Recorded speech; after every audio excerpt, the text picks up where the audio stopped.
ambulan-ambulan pada udah siap mengangkut para korban gitu.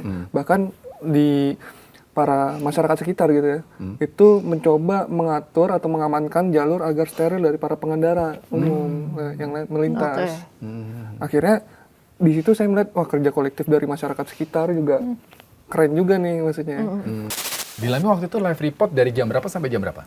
Live report dari jam 11 malam, itu non-stop sampai... Ini kan berjam-jam evakuasi ya, dan masih banyak juga saat itu penumpang yang masih terjebak di kereta. Itu mereka kan dikasih air mineral, stok oksigen, itu bagaimana caranya tuh? Jadi itu mereka ada pemotongan. Jadi setelah memang ada space atau ruang untuk berkomunikasi dengan si penumpang ini, akhirnya dari tim teknis itu memanggil para nakes untuk seperti oksigen. Kemudian tim nakes ngasih oksigen. Kemudian ngasih oksigen, kemudian ngasih ada obat seperti obat ibuprofen gitu ya untuk tetap melek udah pulih. Jadi para petugas juga memastikan bahwa harus tetap bisa berkomunikasi. Itu jangan sampai lelap gitu.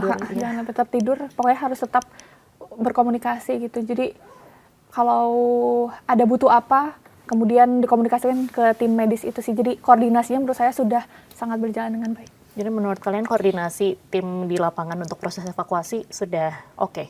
Kalau Fikri gimana? Kalau dari pantauan saya di lapangan juga terlihat juga kerja kolektif ini terlihat dari masyarakat juga sekitar ya Kak.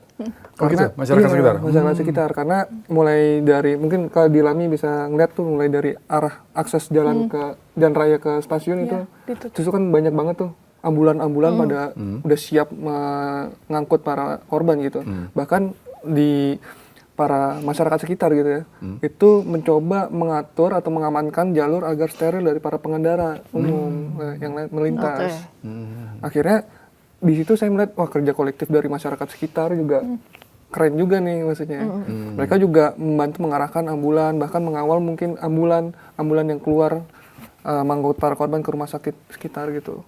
Kalau Fikri selesai liputan jam berapa itu? Dari jam 10 tiba di lokasi sampai jam berapa? Sampai jam 3. Jam 3? Ya.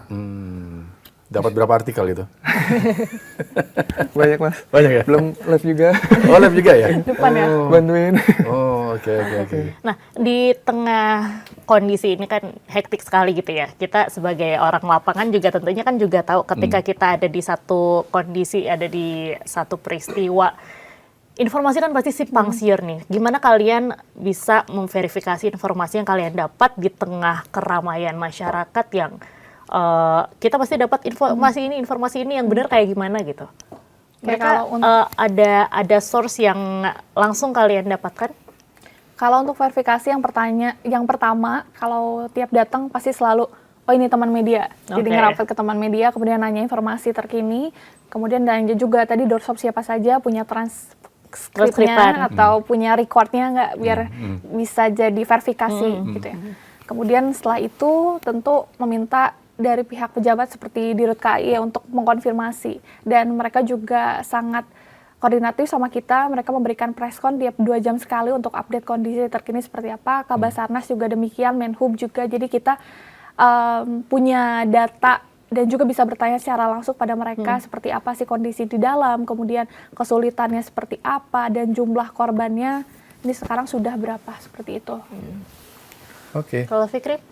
Yang saya rasakan ya di lapangan ketika itu banyak informasi kurang tepat ya yang beredar di masyarakat. Karena ketika saya berada keluar gitu nyari minum, banyak warga yang bertanya, Mas korbannya ada berapa? 7 ya? Saya dengar korbannya ada 7. Dari orang yang live TikTok, live sosmed gitu loh. Itu yang, wah ternyata orang-orang seperti ini, yang masyarakat umum yang live, yang nonton kejadian proses SAR itu memberikan informasi-informasi yang nggak tepat gitu. Mereka hanya memberikan informasi yang hanya dari seliweran aja yang belum tentu terverifikasi. Dan kami mencoba menangkalnya atau meluruskan informasi tersebut dari pihak-pihak yang berwenang sih. Entah dari KAI atau pejabat sekitar, wali kota, seperti itu. Saya tuh kemarin di hari berikutnya kan datang ke lokasi ke stasiun Bekasi. PT KAI cukup open ya terhadap teman-teman media ya. Jadi kita memang diberikan akses untuk bisa Mengaksesi meliput ke sana. lokasi Cuman ya? memang ada batasan-batasan yang kita nggak boleh masuk ya. Betul. Gitu ya. Batasannya sih paling di depan gerbong wanita yang Wanita, ringsek itu sih iya. Kak. Tapi di gerbong kedua sebetulnya kita bisa masuk, tapi jangan lama-lama, hanya untuk mengambil gambar saja. Habis itu kita keluar lagi. Di samping peron gerbong kedua sih kita posisinya. Kedua sebelum gerbong terakhir yang ringsek itu. Oke. Jadi cukup dekat. Ini terakhir dari saya, nanti Oke. dari Diandra ada ini. Dari kejadian ini, ada catatan penting apa yang teman-teman dapat saat meliput dari peristiwa ini? Siapa? Fikri dulu. Oke, Fikri. Oke. Kalau dari saya yang pertama itu terkait dengan selalu mengecek kondisi kendaraan mungkin ya, apabila melintas, terutama di stasiun kereta, di pertengahan perlintasan stasiun kereta, karena itu imbasnya akan berdampak besar gitu. Kemudian yang kedua, dari sistem KAI-nya juga memang yang harus dievaluasi mungkin ya. Apakah ada kelalaian atau memang sistemnya yang kurang cepat tanggap terhadap sinyal-sinyal. Kan harusnya memang itu bisa terhindarkan ya kalau misalnya sistemnya tidak error atau human error. Itu sih, dua hal itu sih. Dan yang ketiga sebetulnya lebih ke masyarakatnya yang kita semua harus tertib sih, akan tata aturan, jangan suka menerobos dan egois sendiri. Ya. Oke, Fikri? Kalau yang saya dapat itu menjunjung rasa humanisme kali ya. Di situ kita, karena saya melihat banget ya gimana crowded-nya situasi saat baru kejadian itu benar-benar masyarakat itu udah nggak bisa diatur gitu, nggak bisa memberi space bagi petugas SAR untuk mengevakuasi korban gitu. Di situ saya melihat bahkan ada salah satu ojek online wanita, dia marah-marah kepada masyarakat umum. Dia meminta agar masyarakat umum menjauh dari lokasi gerbong yang terdampak itu. Dan masyarakat umum di situ hanya bisa cuek aja gitu, nggak mendengarkan imbauan dari ojek online ini. Dan yang saya sayangkan itu sih, harus ada menunjukkan rasa sikap humanisme lah. Kita harus respect lah, sama hormatilah petugas SAR di lapangan untuk mengevakuasi para korban gitu. Oke, terakhir dari saya apa hal yang mengubah cara pandang kalian setelah kalian menyaksikan langsung kecelakaan ini? Mungkin Dilan. Fikri dulu deh. yang merubah Ya. cara pandang saya, ya insiden itu, kecelakaan itu mungkin bisa terjadi kapan saja dan di mana saja gitu, dan kita mungkin harus menyiapkannya kali ya dengan segala sesuatu, dan kita juga harus siap dengan keadaan apapun gitu. Ya karena gimana yang tadi Kak Dilami bilang kan itu kejadian di jam kerja, mungkin banyak orang-orang pekerja yang lagi menuju ke rumah untuk sedang capek pulang, mungkin di rumahnya juga sedang ada keluarga yang menanti keluarganya gitu, tiba ada musibah seperti ini ya. Ya menurut saya itu sih.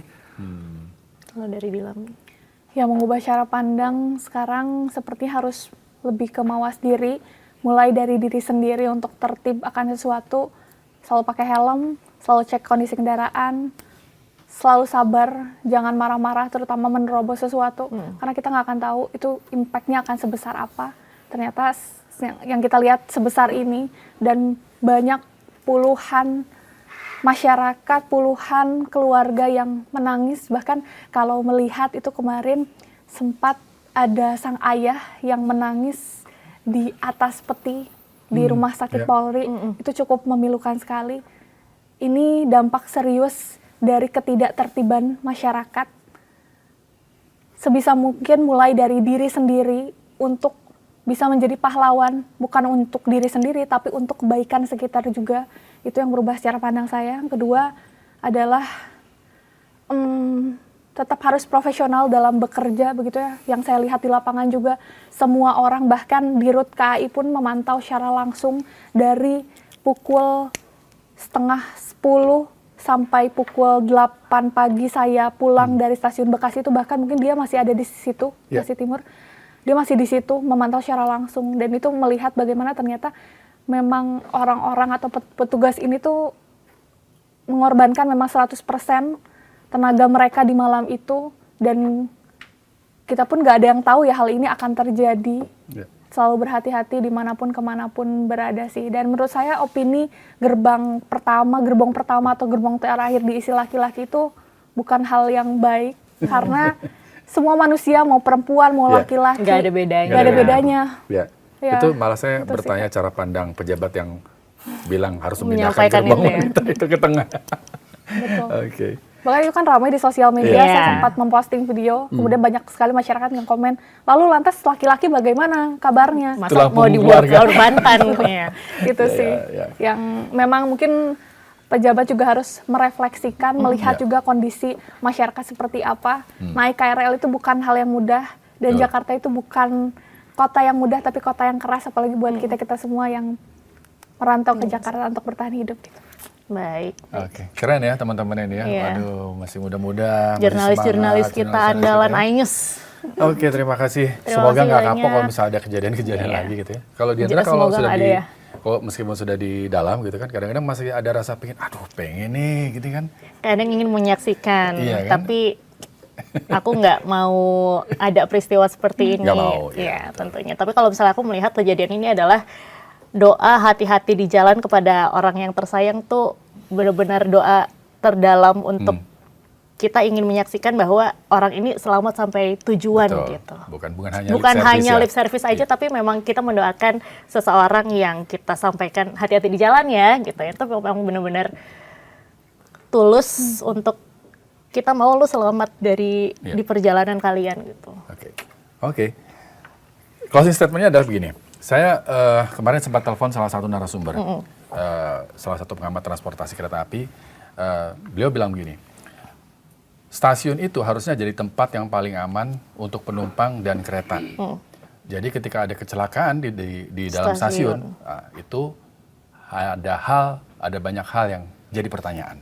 Nah, sampai sekarang pertanyaan itu akan dijawab oleh teman-teman dari KNKT. Semoga saja nanti hasilnya bisa memberikan keterangan yang sejelas-jelasnya. Kalaupun memang ada perbaikan harus segera Dibenahi diperbaiki. juga. Betul.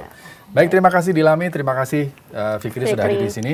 Demikian program Bikin Terang. Terang pada kali ini. Terima kasih sudah menyaksikan. Saya Rizky Hasan. Saya Diandra Magni, sampai jumpa. Sampai jumpa.